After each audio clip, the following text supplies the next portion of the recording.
సౌదీలో ఘోర బస్సు ప్రమాదం, హైదరాబాద్ వాసులు మృతి. సౌదీ అరేబియాలో ఘోర రోడ్డు ప్రమాదం జరిగింది.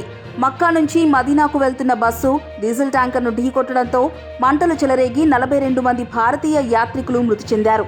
మృతుల్లో 20 మంది మహిళలు, 11 మంది చిన్నారులు ఉన్నారు.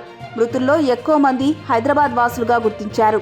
ప్రమాదంపై ప్రధాని మోదీ దిగ్భ్రాంతి వ్యక్తం చేశారు. ఘటనపై సౌదీ అధికారులతో సమీక్షిస్తున్నట్టు తెలిపారు. రష్యా నుంచి ఆయిల్ కొనే దేశాలపై 500% టారిఫ్.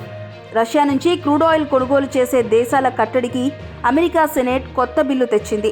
అలాంటి దేశాలపై 500% టారిఫ్ విధించేలా తెచ్చే బిల్లుకు ప్రెసిడెంట్ ట్రంప్ మద్దతిచ్చారు. దీంతో భారత్, చైనా లాంటి దేశాలపై తీవ్ర ప్రభావం పడే అవకాశం ఉంది. అయితే ఇప్పటికే భారత్ రష్యా నుంచి చమురు దిగుమతులను తగ్గించినట్టు సమాచారం. సిపి సజ్జనార్కు AP deputy CM Pawan Kalyan అభినందనలు.